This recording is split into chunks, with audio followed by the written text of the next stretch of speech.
दोस्तों, मैं अमित कुमार आज अपने YouTube चैनल के थ्रू जो मुद्दा डिस्कशन के लिए आपके सामने रख रहा हूँ वो है जो मनसा देवी में हरिद्वार में जो मंदिर है वहाँ पे जो भी स्टैम्पेड हुआ, 6 जाने गई। और दोस्तों आप देखोगे कि ये किस्सा जो है ये ख़त्म ही नहीं हो रहा है।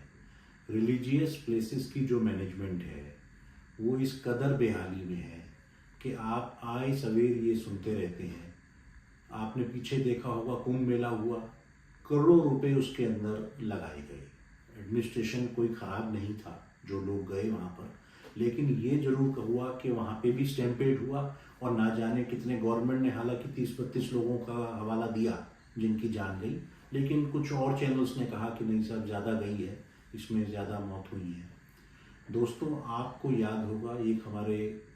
पॉलिटिकल लीडर थे, बहुत अच्छे स्टेट्समैन थे, IAS ऑफिसर थे, उसके बाद वो पॉलिटिक्स में भी रहे और उनको एक अच्छे जो है काम करने के लिए आज भी याद किया जाता है, वो थे जगमोहन साहब। जगमोहन साहब को गवर्नमेंट ने जो आपका बोर्ड है, श्राइन बोर्ड माता वैष्णो देवी का, उनमें उनको CEO उनके हेड उनके बनकर वो वहाँ गए। वहाँ जाके दोस्तों उन्होंने देखी सबसे पहले क्या काम किया कि जो रास्ता था, जो ट्रैक था, उसमें फैसिलिटीज़ बढ़ाई, ट्रैक को बढ़ाया। उसके अंदर उन्होंने वहाँ पे एक डिस्पेंसरी भी क्रिएट करी। जो वहाँ पर स्टाफ था और जो लोग काम करते थे, घोड़े वाले थे, खच्चर वाले थे, जो भी लोग थे,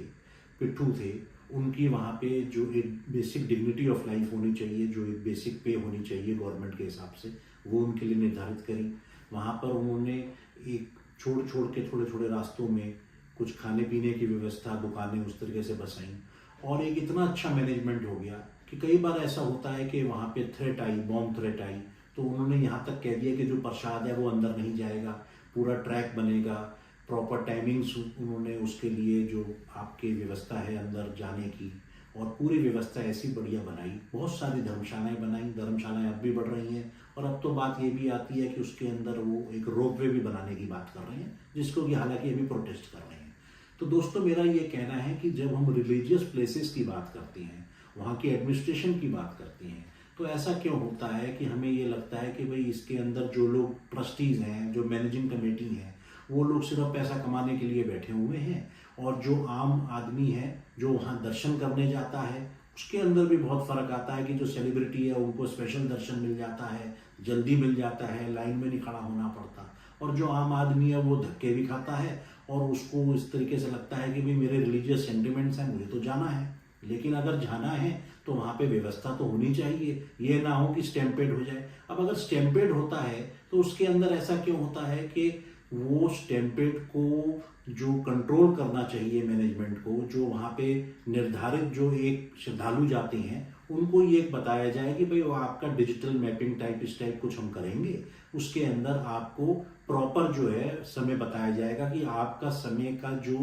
प्रोविजन है वो इतने बजे से है। अब आप देखिए दोस्तों 2013 में इतनी बड़ी घटना घटी केदारनाथ में, वो थी तो नेचुरल कैलेमिटी, लेकिन नेचुरल कैलेमिटी क्यों हुई उसके पीछे भी सब विश्लेषण हुआ कि किस तरीके से वहाँ पे सारा का सारा जो है इतनी कंजेशन कर दी गई थी, हर जगह दुकानें बना दी गई, जो नदियाँ हैं उनके पहाड़ काट दिए गए, नदियों के रूट बदल गए और उस तरीके से हुई। अब उस व्यवस्था के बाद जो इम्प्रूवमेंट्स हुई वो ये हुई कि 10 साल 12 साल में दोबारा ऐसा हादसा ना हो, तो गवर्नमेंट ने एक मैप प्लान बनाया, उसके हिसाब से उन्होंने अपना जो व्यवस्थाओं को बढ़ाया, जो बीच में वहाँ पे लोग कंस्ट्रक्शन कर रहे थे वो रोकी गई, और एक हर जो भी वहाँ पे अब श्रद्धालु जाता है उसके लिए वो प्रॉपर तरीके से उसको एक रजिस्ट्रेशन करानी होती है और फिर वो आगे बढ़ता है। तो दोस्तों ये व्यवस्था जो है हमारी रिलीजियस प्लेसेस की, क्या ये केवल पुलिस के हाथ में है तो इसलिए खराब है, या ये केवल जो मंदिर में अपने सिक्योरिटी गार्ड्स खड़े हैं उनकी व्यवस्था खराब है? अब आप दोस्तों अगर हम बात कर रहे हैं जो रिलीजियस प्लेसेस की, तो आपने देखा होगा मथुरा वृंदावन में एक कॉरिडोर गवर्नमेंट बनाना चाह रही है, काशी में बनाया है, तो क्या उसमें खराबी है? लोग जाते हैं, व्यवस्थित है, आसपास की जगहों को ठीक किया गया है और जाने आने का रास्ता अपना प्रॉपर बनाया गया है। तो मैं आज अपने वीडियो इस चैनल के थ्रू, YouTube चैनल के थ्रू ये भी बात लाना चाहता हूँ कि जो वहाँ पे श्रद्धालु जाते हैं, आपने देखा होगा बांके बिहारी मंदिर है, इतनी आस्था का स्थान है और किस कदर वहाँ पे भीड़ इकट्ठी हो जाती है। जब कोई स्पेशल डेज होते हैं कि भाई आज इस दिन जो है इनका डे है तो ये आज वहाँ पे भीड़ बहुत जाएगी और जाके मत्था टेकेगी, लेकिन इतना स्टैम्पेड है कि छोटे बच्चे भी परेशान, बुजुर्ग भी परेशान। और अगर कोई बड़ी प्रॉब्लम हो जाए तो वहाँ पे कोई इस टाइप के मैनेजमेंट नहीं है एडमिनिस्ट्रेशन की तरह भी कि आप जो है वहाँ पे कोई प्रॉपर उस समय फर्स्ट एड मिल जाए या कुछ हो जाए। तो दोस्तों,